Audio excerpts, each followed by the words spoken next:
महाराष्ट्राच्या राजकारणातून मित्रांनो या घडीची आलेली सगळ्यात मोठी घडामोड शिवसेनेच्या तीन महत्वाच्या याचिका उद्धव ठाकरेंनी दिल्लीत लावला जोर। महाराष्ट्राच्या राजकारणातून ही बातमी आता उद्धव ठाकरेंसाठी खूप महत्वाची। शिवसेनेचा निकाल उद्या 1 तारखेला नेमकं काय घडतंय 1 एप्रिल 2026 रोजी शिवसेनेच्या निकालासंदर्भातली सगळ्यात मोठी घडामोड। उद्या सुप्रीम कोर्टाचे सरन्यायाधीश सूर्यकांत यांच्या समोर उद्धव ठाकरेंची शिवसेना पुन्हा एकदा ठाकरेंच्या हाती येणार। मित्रांनो काय घडतंय दिल्लीमध्ये आज आणि उद्या सकाळपासून कसा असणार शिवसेनेच्या निकालासंदर्भातला आढावा जाणून घेऊया पुढच्या 2 मिनिटांमधली सगळ्यात मोठी घडामोड। मित्रांनो उद्या 1 एप्रिल 2026 शिवसेनेची सगळ्यात मोठी बाजू मांडण्यासाठी शिवसेनेचे वकील कपिल सिब्बल यांनी आपला सर्वात मोठा अनुभव उद्या कामी लावलाय आणि या संदर्भात उद्धव ठाकरे यांची शिवसेना आता महाराष्ट्राच्या पटलावरती पुन्हा एकदा हातात येण्यासाठी ठाकरेंनी जोरदार तयारी केली आहे। शिंदे सेना मात्र भयभीत स्वरूपामध्ये राहिली असून मित्रांनो ठाकरेंचा आवाज उद्या दिल्ली पासून ते मुंबई पर्यंत घुमताना सर्वांना दिसेल, कारण की 1, 2 आणि 3 साधारणतः 3 तासामध्येच शिवसेनेचे या संपूर्ण प्रकरणाचा निकाल ठाकरेंच्या हाती येणार।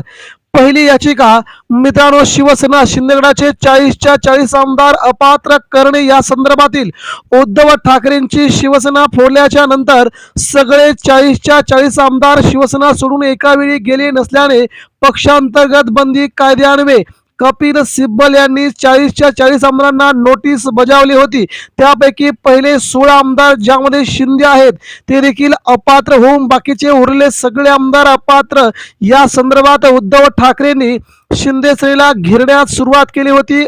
असीम सरोदे यांच्यासह कपिल सिब्बल यांनी ही सगळ्यात मोठी याचिका सुप्रीम कोर्टामध्ये दाखल केली आणि पहिले 16 आमदार जर सकाळी अपात्र झाले तर बाकीचे सगळेच आमदार अपात्र होतील। इथेच शिंदे सेनेचा संपूर्ण खेळ संपेल असं सध्या बोललं जातंय। कपिल सिब्बल यांनी आपल्या 60 वर्षांचा अनुभव या केसच्या पाठीमागे लावला असून ठाकरेंना जिंकून दिल्याशिवाय माघार नाही असं त्यांनी मोठं वक्तव्य केल्यामुळे उद्याचा निकाल 40 आमदारांच्या अपात्रतेचा निकाल ठाकरेंच्या बाजूने 100% लागतोय हे आता जवळजवळ निश्चित बनलं जात आहे। त्यानंतर मित्रांनो दुसरी महत्वाची याचिका राहुल नार्वेकर यांच्या संदर्भातील राहुल नार्वेकर यांच्यावरती कारवाई व्हावी। राहुल नार्वेकर यांनी सुप्रीम कोर्टाच्या निर्णयाचं पालन केलं नाही। त्यांनी केंद्रीय निवडणूक आयोगाकडून ज्या प्रकारे निकाल लागून आला त्याच्यामध्ये कोणत्याही प्रकारचा फेरबदल न करता शिंदे सेना आणि भाजपला ज्या प्रकारचा निकाल हवाय त्याच प्रकारचा निकाल चालू ठेवला आणि निकाल दिला।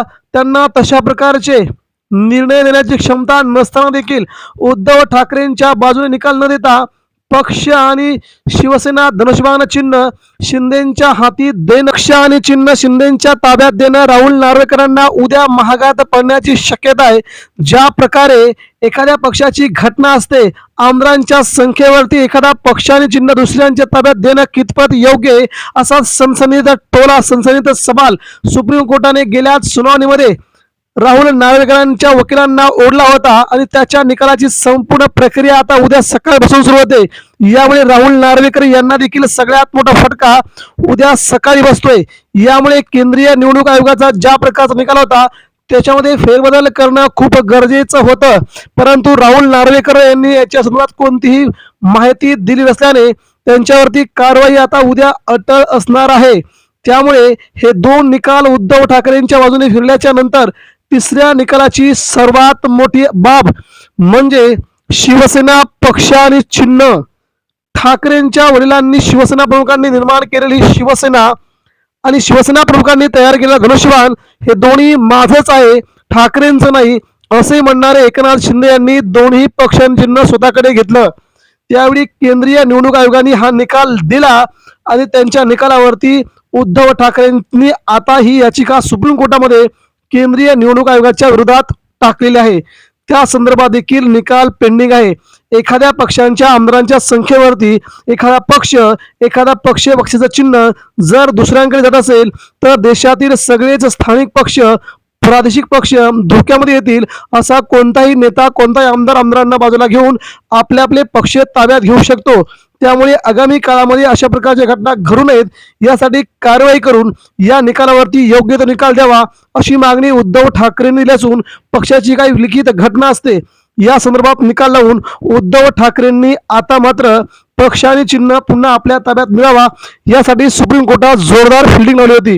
त्याचाही निकाल सकाळीच लागणार. मित्रांनो, यामुळे उद्याची 1 एप्रिल तारीख ठाकरेंसाठी खूप महत्वाची असणार आहे.